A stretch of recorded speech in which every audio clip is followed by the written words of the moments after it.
The hill opposite Bathsheba's dwelling extended, a mile off, into an uncultivated tract of heathland, dotted at this season with tall thickets of brake fern, plump and diaphanous from recent rapid growth, and radiant in hues of clear and untainted green.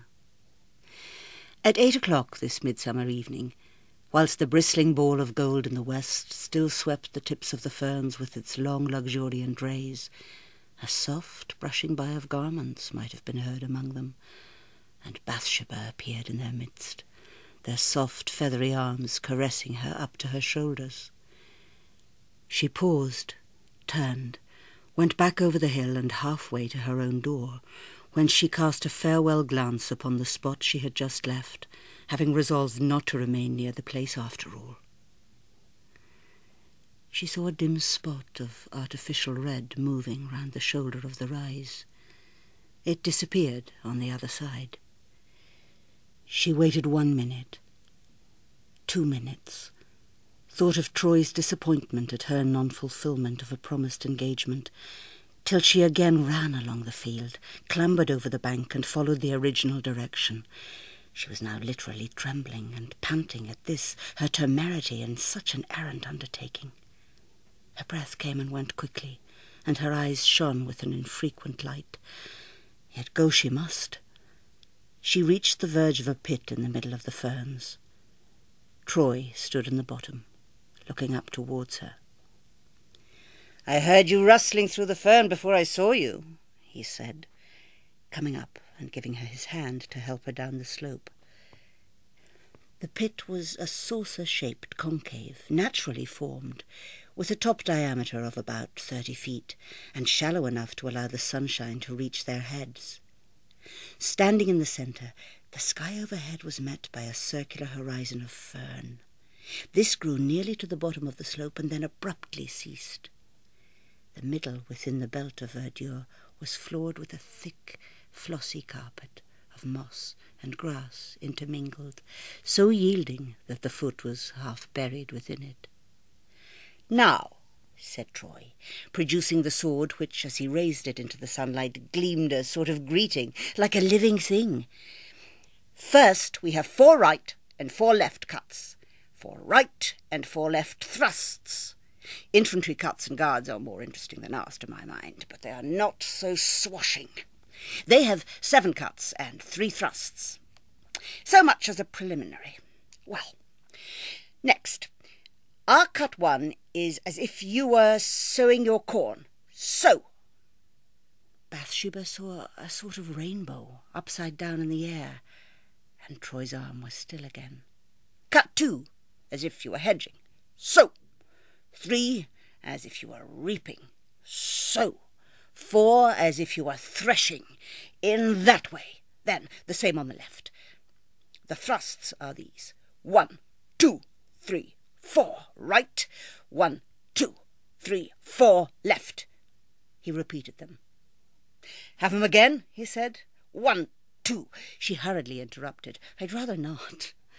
Though I don't mind your 2s and 4s, but your 1s and 3s are terrible." "Very well. I'll let you off the 1s and 3s. Next, cuts, points, and guards all together." Troy duly exhibited them. "Then there's pursuing practice in this way." He gave the movements as before. "There, those are the stereotype forms. The infantry have 2 most diabolical upward cuts, which we are too humane to use. Like this, 3, 4. Murderous and bloodthirsty. They are rather deathy.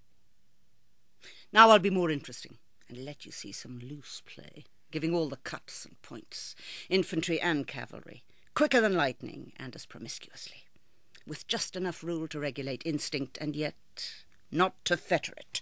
You are my antagonist, with this difference from real warfare, that I shall miss you every time by 1 hair's breadth. Or perhaps 2. Mind you don't flinch whatever you do." "I'll be sure not to," she said invincibly. He pointed to about a yard in front of him. Bathsheba's adventurous spirit was beginning to find some grains of relish in these highly novel proceedings. She took up her position as directed, facing Troy. "Now, just to learn whether you have pluck enough to let me do what I wish. I'll give you a preliminary test." He flourished the sword by way of introduction number 2, and the next thing of which she was conscious was that the point and blade of the sword were darting with a gleam towards her left side just above her hip, then of their reappearance on her right side, emerging, as it were, from between her ribs, having apparently passed through her body. The third item of consciousness was that of seeing the same sword, perfectly clean and free from blood, held vertically in Troy's hand in the position technically called recover swords. All was quick as electricity. "Oh!" she cried out in a fright, pressing her hand to her side. "Have you run me through?" "No, you have not." "Whatever have you done?" "I have not touched you," said Troy. "It was mere sleight of hand. The sword passed behind you. Now you are not afraid, are you? Because if you are, I can't perform. I give my word that I will not only not hurt you, but not once touch you." "I don't think I'm afraid." "You are quite sure you will not hurt me?" "Quite sure." "Is the sword very sharp?" "Oh, no. Only stand as still as a statue. Now!" In an instant the atmosphere was transformed to Bathsheba's eyes. Beams of light caught from the low sun's rays sparkled above, around, in front of her, all emitted by the skilful evolutions of Troy's reflecting blade, which seemed everywhere at once, and yet nowhere specially. These circling gleams were accompanied by a keen rush that was almost a whistling, also springing from all sides of her at once. In short, she was enclosed in a firmament of light and of sharp hisses, resembling a sky full of meteors close at hand. Never, since the broadsword became the national weapon, had there been more dexterity shown in its management than by the hands of Sergeant Troy, and never had he been in such temper for the performance as now, in the evening sunshine, among the ferns with Bathsheba. It may be asserted, with respect to the closeness of his cuts, that had it been possible for the edge of the sword to leave in the air a permanent substance wherever it flew past, the space left untouched would have been almost a mould of Bathsheba's figure. Behind the luminous streams of this aurora militaris, she could see the hue of Troy's sword arm spread in a scarlet haze over the space covered by its motions, like a twanged harp string, and behind all, Troy himself, mostly facing her, sometimes to show the rear cuts, half turned away, his eye nevertheless always keenly measuring her breadth and outline, and his lips closed in sustained effort. Next, his movements lapsed slower, and she could see them individually. The wind of the sword had ceased, and he stopped entirely. "That outer loose lock of hair wants tidying," he said, before she had moved or spoken. "Wait. I'll do it for you." An arc of silver shone on her right side. The sword had descended.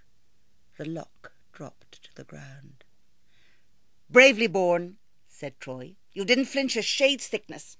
Wonderful in a woman." "It was because I didn't expect it." "Oh, you have spoilt my hair." "Only once more." "No, no, I am afraid of you. Indeed I am," she cried. "I won't touch you at all. Not even your hair. I'm only going to kill that caterpillar settling on you. Now. Still." It appeared that a caterpillar, brushed from the ferns in passing, had chosen the front of her bodice as his resting place.